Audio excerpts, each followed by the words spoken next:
Hello everyone and welcome back to the channel. I hope you're staying safe and well. Today I'm going to be doing another collection update. The first one I did a month ago seems to go down pretty well and I enjoyed making it. And as ever, I've picked up more Doctor Who stuff in the last few weeks since I made that video. So yeah, I thought I'd do another one, make it a bit of a staple of the channel perhaps, and do these every single month. Let me know if that's something you'd like to see. But otherwise, without further ado, let's move on to the first few things I've picked up in the last month or so, starting with Doctor Who magazine. Now, this is issue 566. It was actually released the day I filmed my last collection update, I think, but my subscription copy arrived a day late, so I couldn't include it. A great issue, as ever. Really nice to see some new 13th Doctor content in particular. The interview with Jodie and Mandip is fantastic. I'll just find it. There we are. Really nice stuff with questions asked by fans. Lots of other cool stuff in here as well. I was thinking to myself just before I started recording, are there any particular features I could draw attention to in Doctor Who magazine, either one-offs or regulars?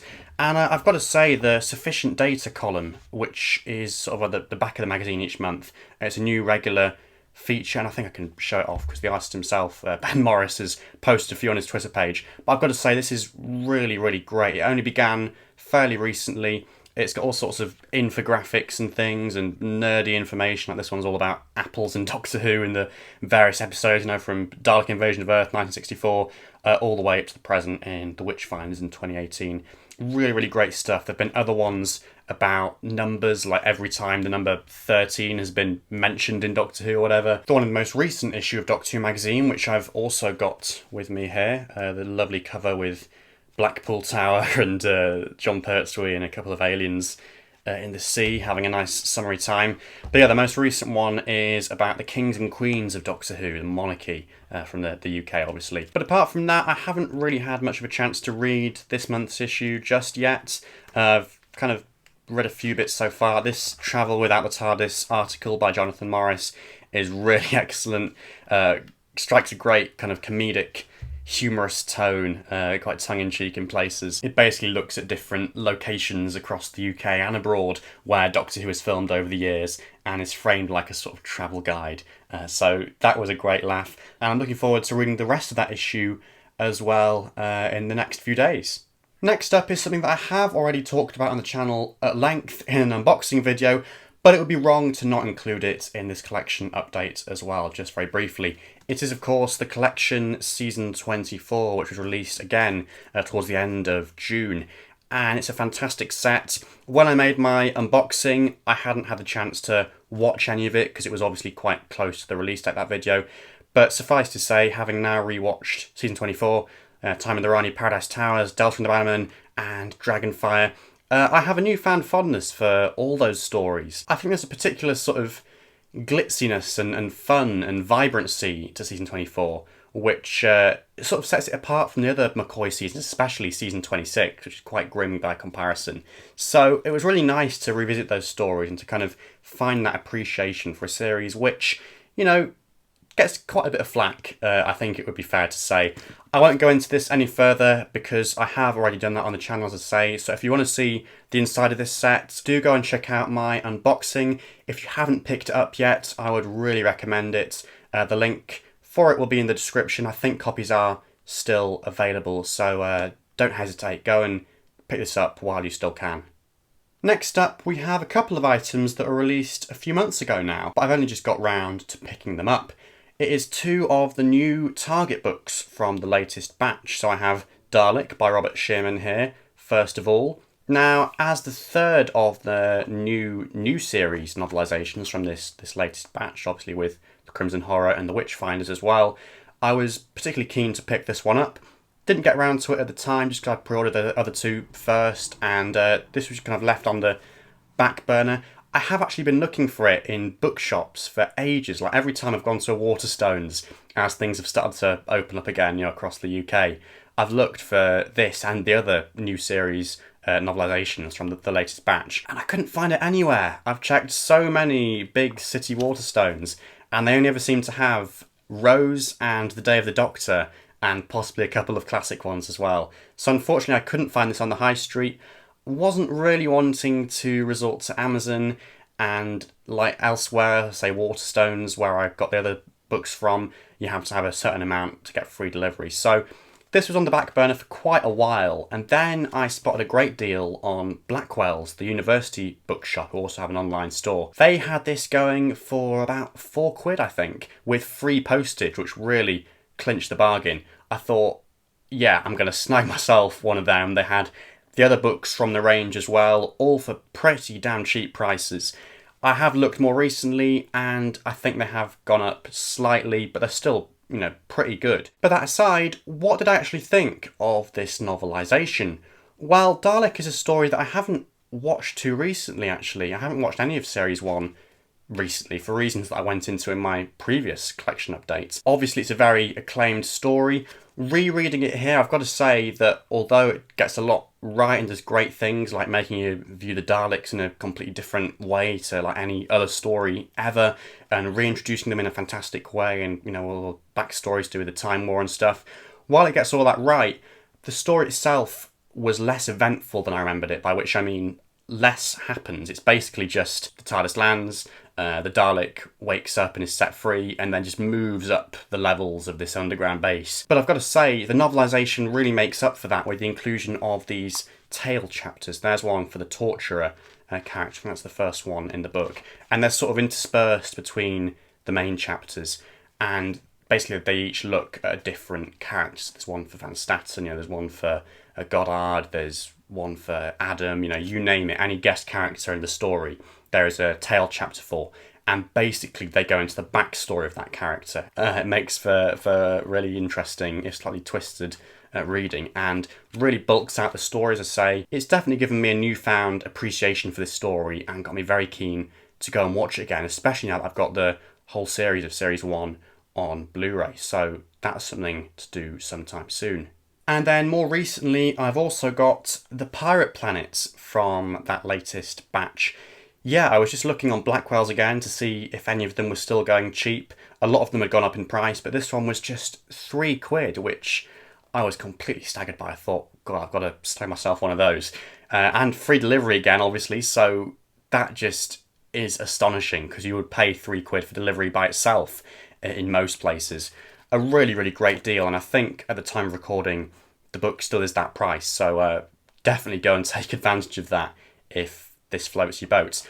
I haven't had a chance to read this yet, because it's only arrived today, actually, on the day of recording, but from the little sampler that came in Doc 2 magazine at the time of the release of this latest new batch, the Library of Time, I've got to say I was really impressed with the little sample chapters that were in there. I think it was just the first few chapters from the story.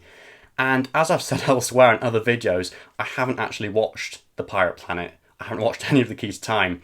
So this will be a proper sort of method target reading experience for me. I'll be reading the book before I've watched the episode itself, as though I was living in the 70s or something, and these stories weren't widely available to watch. So that's going to be very interesting. But yeah, I loved James Goss's writing style when I read those preview chapters. And obviously, it's Tom Baker, it's Romana, it's K9, and some wacky Douglas Adams stuff. So this is sure to be an absolute corker, I'm sure.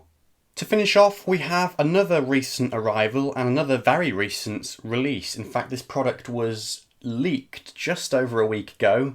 It was announced less than a week ago, and then it arrived just yesterday at the time of recording. It is, of course, the second character options exclusive from the 5-inch line, the Second Doctor, and Electronic TARDIS from the Abominable Snowmen. But putting that aside just for a moment, there is something else that arrived in this package with that set. As people may remember who got the Mechanus Daleks, the first of the character options exclusives back in September last year. Here they are, never showed them off on the channel before, but there they are, lovely chaps, the two of them there. But basically that set was £24.99. Now character options do free delivery over £25. So unless you wanted to pay the £4.95 whatever delivery on top of the product price, you had to do something canny, like order spare parts from their spare parts page, which contains lots of Doctor Who bits and pieces, sonic screwdrivers, and gun arms from the 12-inch and 13-inch remote control Daleks. So with that set, I got this lovely Dalek gun. here, which is from the 13-inch Paradigm Daleks, which I never actually got, so this was a nice new addition to the collection, and as I say, made getting these guys worth it, because I didn't have to pay the postage on top. But Richard, why are you telling us this? Well, basically, the second Character Options exclusive, the second Doctor in TARDIS, was 40 quid, so you didn't have to worry about paying the postage cost. But just for the sake of tradition, if nothing else, I thought I'd get a spare part with it anyway, just for the sake of it, and something that would go very nicely with the Dalek gun from the Paradigm Dalek to complete the pair, if you like. It is, of course, the Paradigm Dalek plunger or sucker arm, or whatever you want to call it, which was again about 4 quid. And I believe both of these are still available on the spare parts page on Character's website. You know, a nice enough item. I mean, as I say, I don't have a Paradigm Dalek, and if I ever got one of the 13-inch remote control ones, they would come with their own gun arm and sucker arm anyway, so these are always going to be a bit redundant. But, you know, they look nice enough on the shelf, they're nice enough to have, and I just couldn't resist getting this one to go with this, you know. But never mind that, back on to the main event, which is the second Doctor in his fur coat, which is here. A fantastic figure. I just love this. Really, really great. One of the best Doctor variants, one of the most interesting Doctor variants by far that we've had in the line in a long time for any Doctor. So he's very, very nice indeed. But if we just put him to the side for one moment, I think the thing that just edges it for me in this set is this lovely new Classic Series TARDIS. The first electronic Classic Series TARDIS in over a decade. And, you know, unlike the B&M ones, it actually looks pretty damn good and pretty damn accurate. It has the Season 5 accurate thing of having the door sign on the right-hand side because of the cock-up they made with the doors, and the no handle and the key thing lower down, I think, as well. The new lamp, which was introduced on the War Games TARDIS last year, and just overall better weathering and a better overall look to the TARDIS, a nicer colour. It's a nicer piece by far than any of the B&M TARDIS. It just looks so much better. And of course it has the electronics. As I say, it's the first TARDIS, I think, from the Classic Series line to actually have light effects as well as sound effects, which of course come out of there. So let's just turn it on and give you a preview of that. Let's pretend we've put it down. It's the TARDIS landing and then taking off.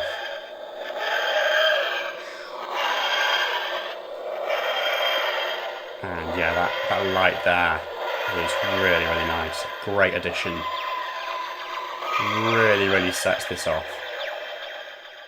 It's a really gorgeous set, a gorgeous TARDIS, and an awesome second Doctor variant. I'm just excited to see what they're going to do next, you know, because I think, if anything, I was expecting this online exclusive to be a little bit more adventurous in terms of the tooling. I mean, don't get me wrong, there is some new tooling here. There's the jacket, then the arms, and then bits and pieces on the TARDIS doors as well.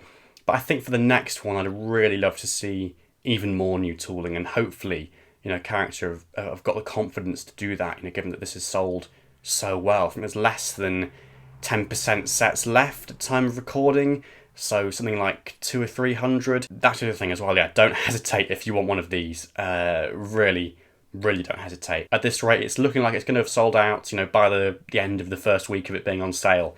So it's done really well, just like the Mechanist Dalek set before it. And yeah, what's going to be next? I was thinking this myself. Obviously, we've had a first Doctor set for the first exclusive and a second Doctor set for the second exclusive. Is this a pattern? Are we going to get a Pertwee themed set, you know, for the third one? Who knows? If we did, I would love to see a third Doctor and Silurian, you know, with the Sea Devil body retooled with a new head and hands and feet and whatever, and maybe other bits and pieces on the wrap on the body as well.